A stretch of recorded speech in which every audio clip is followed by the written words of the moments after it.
Lewat Kartini sebelumnya, Kak Cinta pernah nggak sih, ini kan di Hari Kartini, pernah nggak sih merasa direndahkan sebagai perempuan gitu? Boleh diceritakan pengalamannya mungkin? Aku sangat menyadari bahwa aku bisa dibilang salah satu yang beruntung karena dari kecil tidak merasa terbatas karena dilahirkan sebagai seorang perempuan. Malahan aku merasa menjadi seorang perempuan itu adalah sebuah kekuatan. Kita mampu melakukan banyak sekali hal-hal yang luar biasa, bahkan kadang-kadang dalam waktu yang bersamaan. Kalau zaman sekarang orang bilangnya women are great at multitasking gitu. Tapi bukan berarti aku tidak pernah merasakan yang namanya diremehkan. Dan mungkin kalau bisa ngambil cerita dari masa lalu yang sebenarnya nggak terlalu lama sih, mungkin 2-3 tahun yang lalu pernah aku menjadi seorang pembicara di sebuah universitas di mana aku menjadi satu-satunya pembicara perempuan. Dan di panel tersebut banyak sekali pembicara yang luar biasa, tapi tidak ada yang perempuan, laki-laki semua.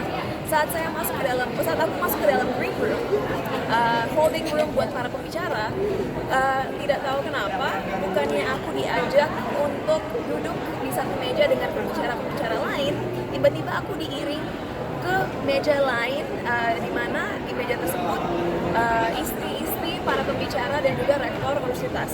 Bukan berarti para istri tidak luar biasa ya. Saat saya mengobrol dengan istri-istri rektor dan juga para pembicara seminar, mereka pun punya banyak kurangnya cinta menarik dan value yang luar biasa. Cuman permasalahannya bukan aku diiring ke meja dengan istri-istri. Permasalahannya kenapa aku sebagai pembicara tidak di meja yang sama dengan pembicara lain. Itu yang menjadi pertanyaan bagi aku. Bukan kenapa aku sama istri-istri, tapi kenapa aku juga dengan pembicara lainnya. Pasti aneh dong. Akhirnya aku mengambil inisiatif untuk duduk di meja pembicara. Dan akhirnya aku menyapa bapak-bapak yang ada di meja tersebut dan yang ngobrol biasa. Tapi langsung aku merasa bahwa ada tension atau mereka tidak nyaman. Setelah aku naik panggung dan berbicara sebagai pembicara seminar, aku ditanya pertanyaan yang juga membahas ketidaksetaraan. Akhirnya situasi yang baru aku alami 15 menit sebelumnya, aku gunakan sebagai contoh di mana perempuan tidak diperlakukan dengan sama.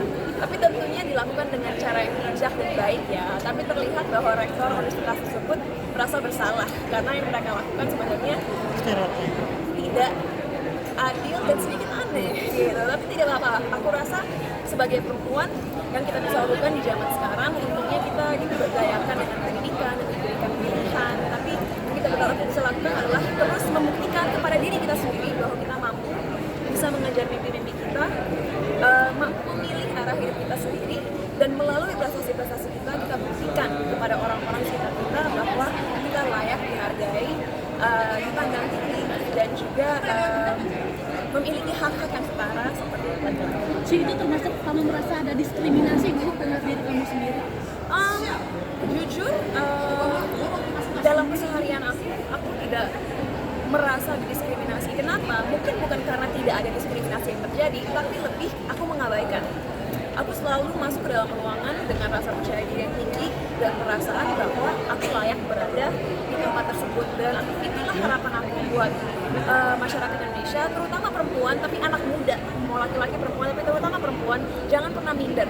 Minder adalah kelemahan kita sebagai orang Indonesia, mungkin karena kita juga sangat sopan santun, sehingga kadang-kadang rasa keminderan itu sebenarnya datang dari tempat yang sebenarnya tempat yang baik. Cuman jangan minder sebagai orang Indonesia, apalagi perempuan Indonesia. Kita harus tahu nilai diri kita, harus menyadari nilai diri kita dan tahu bahwa nilai diri kita itu tidak didikte oleh orang lain, persepsi orang lain atau hal-hal sekitar kita.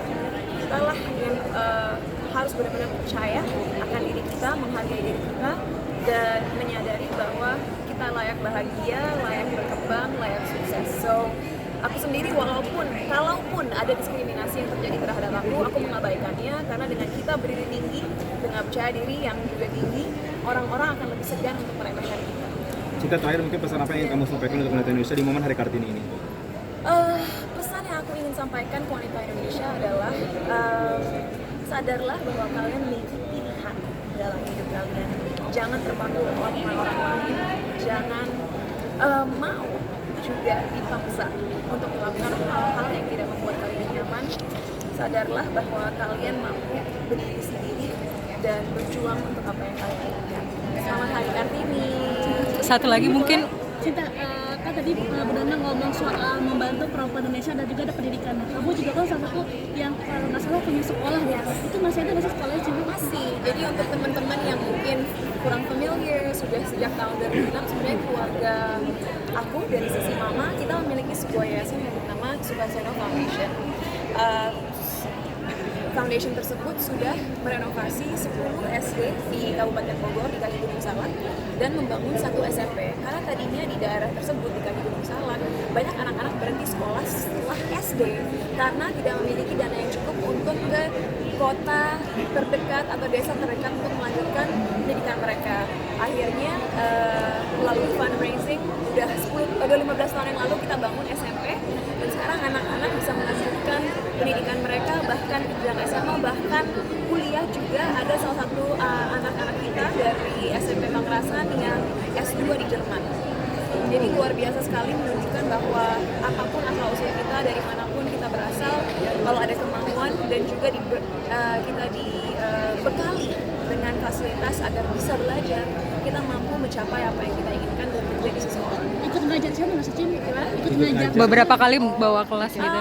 Aku pribadi bukan seorang pengajar. Aku percaya bahwa terkadang walaupun mungkin kita dibekali oleh Tuhan dengan otak yang cukup kritis, bukan berarti kita semua mampu menjadi pengajar yang efektif. Jadi kalau dari aku pribadi, hati aku tidak di mengajar, tapi hati aku adalah dengan menggunakan platformku dan juga membangun komunitas yang bisa terus menyuarakan ketidakadilan yang ada, dan melalui itulah kita membuka hati dan pikiran orang agar terus berjuang untuk keadilan. Thank you ya. Perempuan yang menginspirasi. Makasih Cinta.